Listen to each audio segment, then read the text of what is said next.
This Blessed Union by T-Drop. Narrated by Michael Hagiantonis. Chapter 1. The ocean was cold this morning. The newly born sun was bathing the water of fiery gold across an endless horizon. The sand was warmed to a soft pink along the shore, turquoise waves lapping calmly against it or crashing into white foam against mounds of rock. A flock of sandpipers were flitting after the tide, gleaning what they could from the damp sand before fleeing from every oncoming wave. Overhead, dotted about the beach and into the tree line beyond, gulls were adding their cries to the echoing pips of the sandpipers and the never-ending ebb and flow of the ocean waves. In the midst of the natural cacophony, a young man floated atop the water on his back, letting the current take him. His eyes were closed, and his dark hair was stained black under the water as it drifted around his head. A smile had touched his lips when the sun peeked out, warming his exposed skin to tell him it was awake, without him even having to look. He loved early mornings on the ocean like this, even if the water was a bit cold today. That hardly mattered. Summer and winter were nearly indistinguishable in this climate. He could put up with occasionally chilly water in exchange for constant warm weather. He was pulled from his relaxed state when he heard something splashing in the water nearby, and then felt a shadow fall over him. Blue eyes opened to see a man standing over him, looking amused. He was middle-aged, wearing a light morning tunic, and trousers rolled up so he could walk through the shallow water. His short black hair was flecked with silver at his temples. "If you're not too busy, Leo," he said, "I need a word." Leo pursed his lips thoughtfully. I like flabbergasted, or rotund, maybe clickety-clack. Wait, no, that's 2 words. The man rolled his dark eyes and turned away dismissively, waving his hand.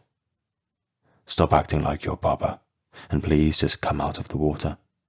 I need to talk to you." Tipping himself upwards, Leo eased onto his feet and sloshed out of the water to retrieve the towel he'd left on the sand. The sun hadn't been up long enough to warm it like he'd hoped, but he used it to ruffle his hair slightly drier, and then wrapped it around his shoulders.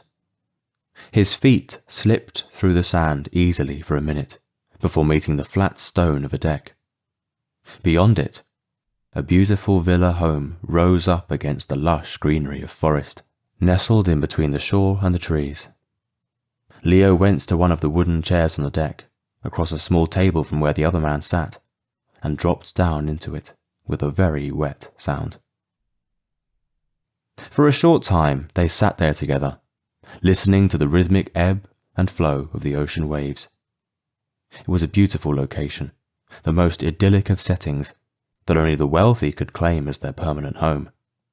Such was their fortunate position in life. "Your eyes are shining brighter than I've seen them in a while." Leo grinned at the comment, subconsciously rubbing at the corner of one blue eye. "I feel happy today," Leo said simply.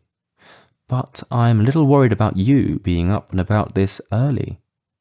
Is there something amiss?" Silence followed the question, making Leo's grin fade. The other man finally produced a folded letter. The paper looked heavy and was embossed on the back center with an elaborate crest that Leo knew well. Every citizen did. "This arrived yesterday." Leo's heart dropped suddenly, and he leaned forward to take the letter. He unfolded it with damp, shaking fingers and scanned the words inked out in perfect penmanship.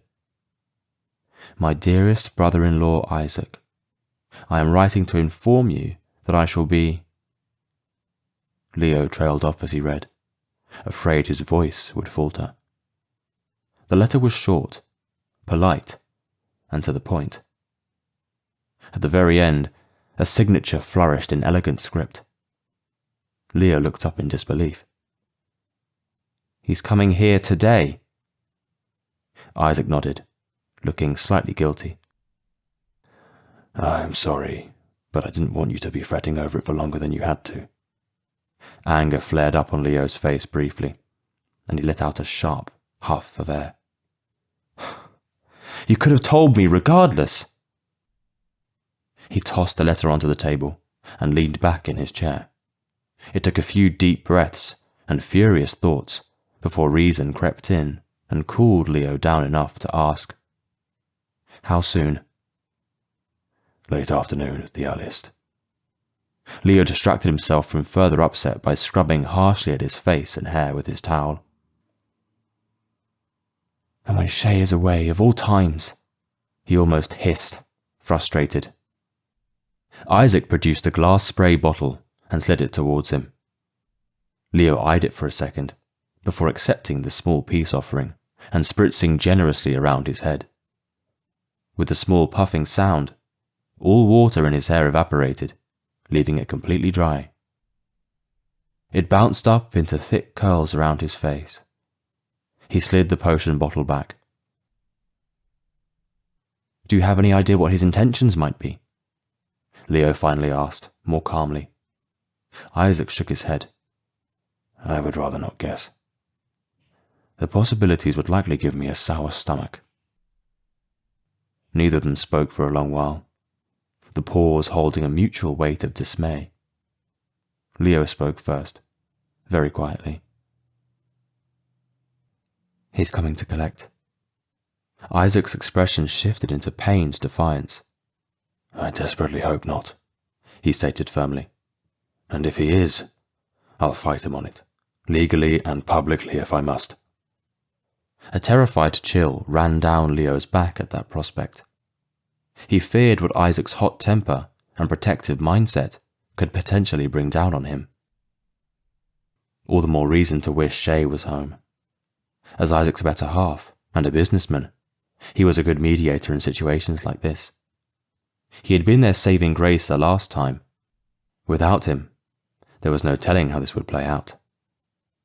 It came to Leo that the best course of action was to try and play peacemaker in Shay's place, which meant keeping Isaac from any radical behavior or language. In that spirit, Leo shook his head and said, softly, "Don't be foolish. He's the king."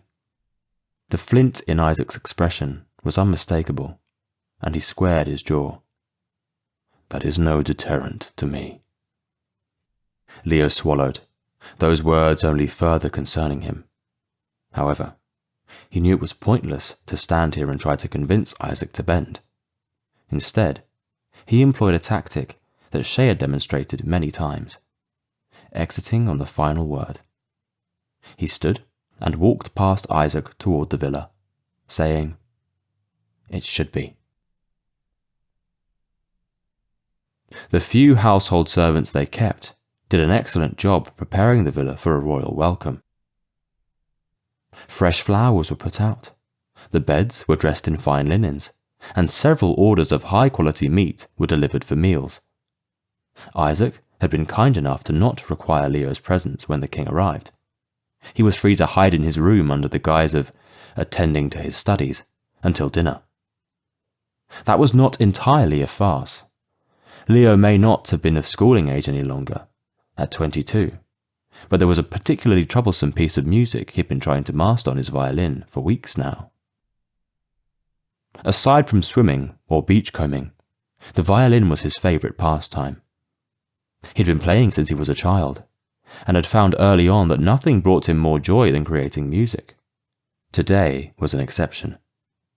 Leo's slender fingers kept tripping up over the complicated section where they always did, and he couldn't relax into the tempo and flow of the piece.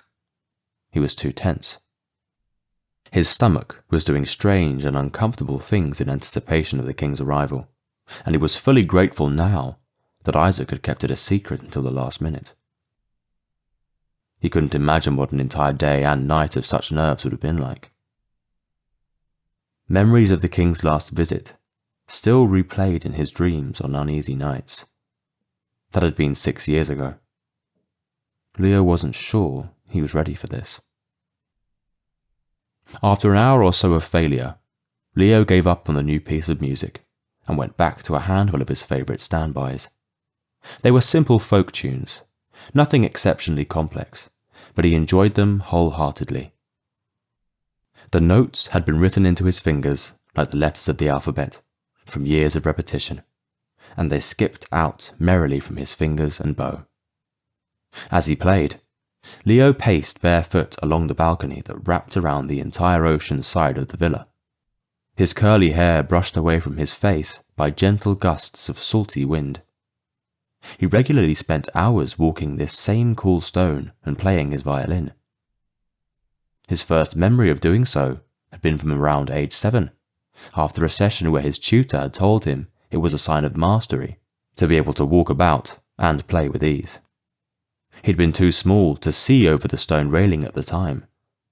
Now he was tall enough to see the breathtaking view of the ocean, blue as his eyes, stretching out to meet clouds and sky. Time managed to pass easily for a while, until Leo could not ignore how high the sun had become overhead. His fingers faltered, and he stopped playing. Though he was not required to be present until dinner, anything could happen. If the king summoned him, he wasn't at all dressed as he should be. Leo reluctantly went to his room, stowing his violin in its velvet-lined case. He then pulled out his finest tunic, vest, and breeches, and hung them on his door. He wasn't about to go jumping into them right now, but they were at least on hand if he needed to. Leo's room had a view of the forest side of the villa, and the road leading to their small courtyard. Any moment now, the king's carriage could arrive. Which was precisely why Leo was not sitting by his window. He instead sat at his desk across the room, and tried to concentrate on reading his new book. It was a text on advanced spell creation that he'd bought at the market a few weeks back. The content was far beyond his mundane magic level, but he was considering applying to the local college, and wanted to have an idea of what he might be facing, though he had no clear vision for what future he wanted. Even before he'd come of age, it was clear that Shay would eagerly train him, if he wanted a career with his botanical trading company. Leo had nearly been prepared for it since birth, hearing Shay talk boisterously almost every night about the ins and outs of the business, and most often, the negotiations involved. But Leo was still unsure, and thankfully, neither Shay nor Isaac had put any pressure on him to make up his mind. They were content, knowing he was happy here, with them, for now. They'd all been through rocky times as a family, and it was a blessing that the last 2 years had been fairly peaceful. Though, Leo had always felt it was only a matter of time before that peace was shattered. Even still, Leo tried so hard to pretend he didn't hear the crunch of the carriage's wheels on the front drive through the open window.